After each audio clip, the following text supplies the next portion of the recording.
ঘুমানোর আগে আপনি প্রথমত পড়বেন আয়াতুল কুরসি। আয়াতুল কুরসি কোনটা?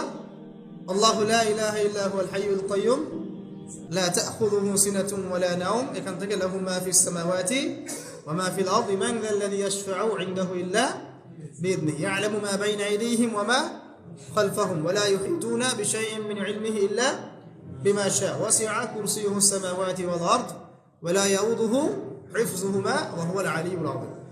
সূরা বাকারার আয়াত নাম্বার 255। সূরা বাকারার আয়াত নাম্বার 255 হচ্ছে আয়াতুল কুরসি। ঘুমানোর আগে আয়াতুল কুরসি পড়বেন বিছানায় গিয়ে। তারপরে সূরা বাকারার শেষের 3টা আয়াত পড়বেন। সূরা বাকারার শেষের 3টা আয়াত, লিল্লাহি মা ফিস সামাওয়াতি ওয়া মা ফিল আরদ, এখান থেকে শুরু করে ফানসুরনা আলাল কওমিল কাফিরিন পর্যন্ত এই শেষের 3টা আয়াত অবশ্যই পড়বেন। ঘুমানোর আগে যে ব্যক্তি আয়াতুল কুরসি পড়বে, আল্লাহর পক্ষ থেকে একজন ফেরেশতা তার কাছে থাকবে সারা রাত। এই ফেরেশতা ওই ব্যক্তিকে পাহারা দিবে ইনশাআল্লাহ।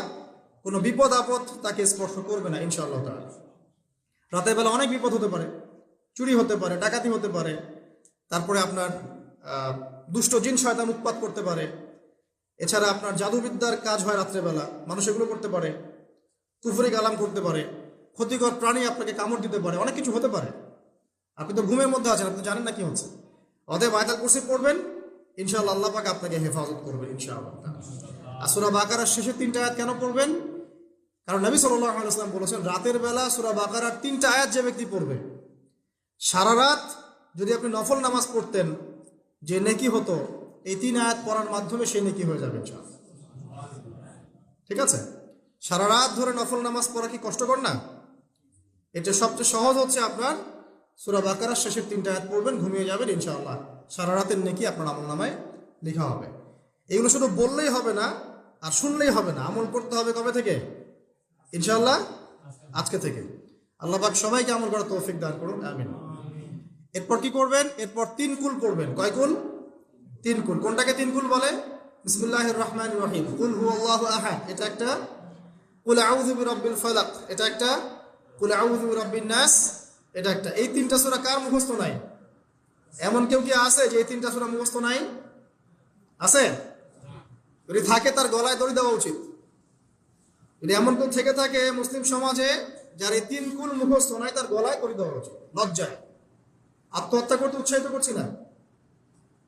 ওই যে পরীক্ষার রেজাল্ট খারাপ হলে আত্মহত্যা করে না, দেখেন না? তারও আগে তো তোমার লটকানো উচিত ছিল এই জন্য যে তুমি 3 কুলই পড়তে পারো না। মুসলিম সমাজে বড় হয়ে মুসলিম পরিবারে জন্মগ্রহণ করে 3 কুল যে পড়তে পারে না, তার কি দরকার আছে বেঁচে থাকার?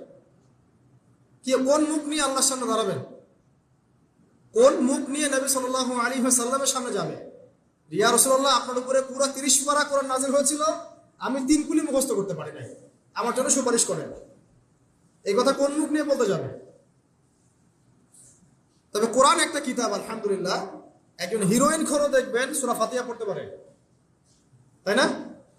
একজন হিরোইন খোরকেও দেখবেন সূরা ফাতিহা বলতে পারে। কোরআনের মুজিজা, সবার মনের মধ্যে আল্লাহ পাক কোরআন ঢুকিয়ে দিবেন। তবে চেষ্টা থাকতে হবে না? চেষ্টা করতে হবে। বাচ্চাদেরকে শেখান, বাচ্চাদেরকে লাড়া লাপ্পা না শিখিয়ে বাচ্চাদেরকে ভালো কিছু শেখান।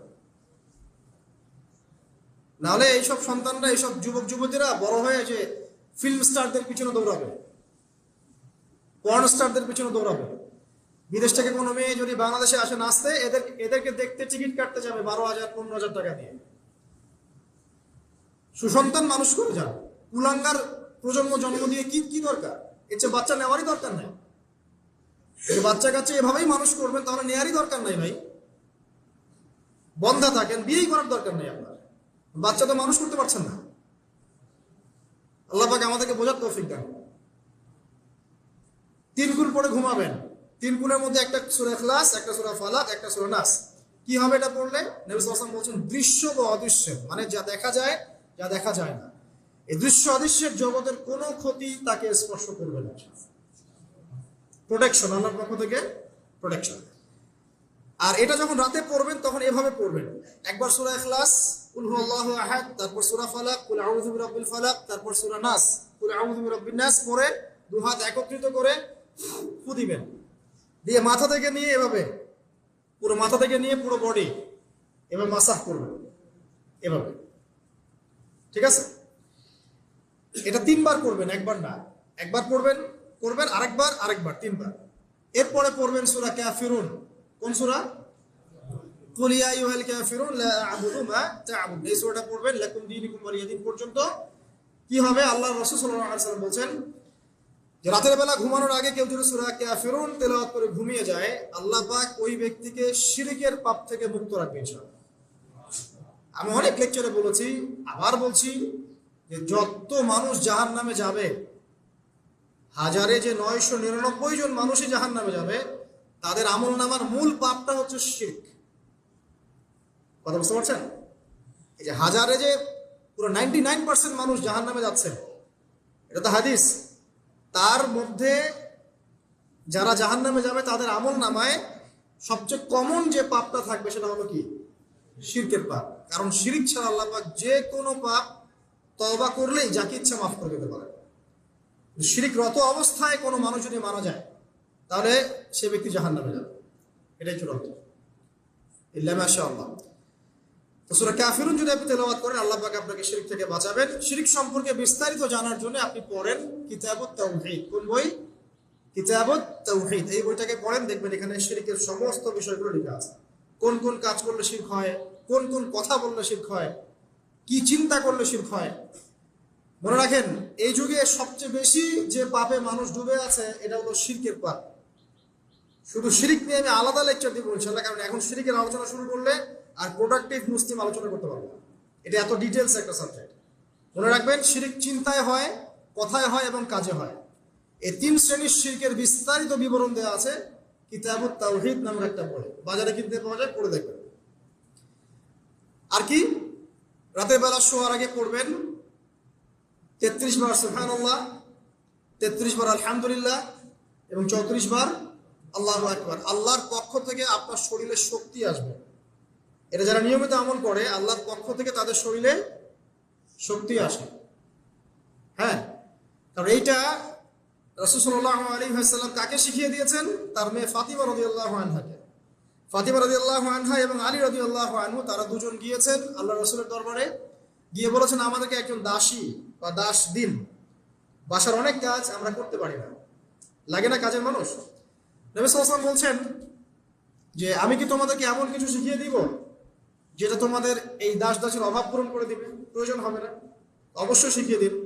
তখন নবীজি শিখালেন সাল্লাল্লাহু আলাইহি ওয়াসাল্লাম যে ঘুমানোর আগে 33 বার সুবহানাল্লাহ পড়বে, 33 বার আলহামদুলিল্লাহ এবং 34 বার আল্লাহু আকবার। তোমাদের দাস দাসের প্রয়োজন হবে না ইনশাআল্লাহ।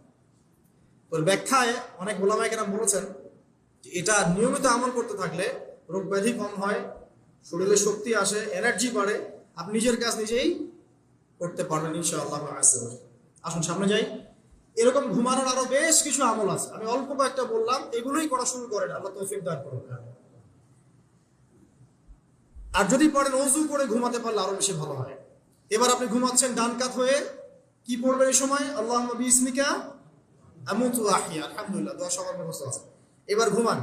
এই যে ঘুমাচ্ছেন আপনি 3 ঘন্টা বা 4.5 ঘন্টা বা 6 ঘন্টা, আপনার এই পুরো ঘুমটা হবে ইবাদত ইনশাআল্লাহ তাআলা।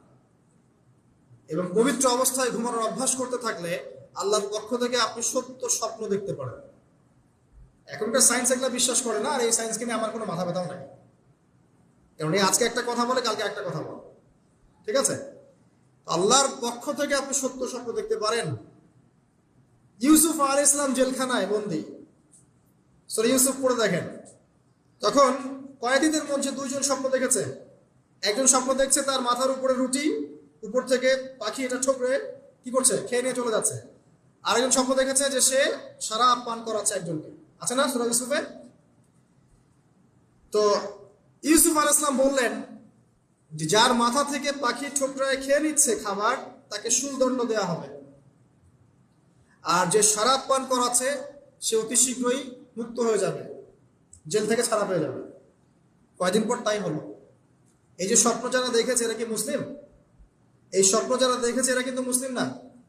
ইউসুফ আলাইহিস সালাম মুসলিম, তিনি আল্লাহর নবী, তিনি স্বপ্নের ব্যাখ্যা করছেন, কিন্তু এখানে একজন অমুসলিমের স্বপ্ন সত্য হয়েছে। একজন অমুসলিমকে আল্লাহ পাক স্বপ্ন দেখাতে পারেন, দলিল আছে কোরআনে। সত্য স্বপ্ন বলে একটা বিষয় আছে, যেটার জন্য অবশ্যই আল্লাহর পক্ষ থেকে নূর দরকার, স্বচ্ছ একটা মন দরকার, কলবুল সালিম দরকার, বেশি বেশি আমল দরকার, হ্যাঁ, আধ্যাত্মিকত্ব দরকার, আল্লাহর মারিফত দরকার। তারপরে ইনশাল্লাহ সত্য স্বপ্নের প্রশ্ন আসবে। সারাদিন টিভি দেখে, গান শুনে, সিরিয়াল দেখে, গালিগালাজ করে, গীবত তহমত করে, খোঁচাখুচি করে, চুলাচুলি করে, এদের সাথে সত্য স্বপ্নের কি সত্য? এটা কিন্তু শয়তান স্বপ্ন দেখা। কথা বুঝতে পারছেন না? ফজরের নামাজের পরে নবী সাল্লাল্লাহু আলাইহি ওয়াসাল্লাম বসে থাকতেন, সাহাবীরা তাকে বলতেন কে কোন স্বপ্ন দেখেছে তিনি বলতেন, এবং তিনি স্বপ্নের ব্যাখ্যা ইন্টারপ্রিটেশন করতেন যে এটা এটা এটা এমন, এটা এমন। এমনকি এই যে আপনার উহুদের যুদ্ধের আগের রাতে অনেক সাহাবী স্বপ্ন দেখেছেন, এবং পরের দিন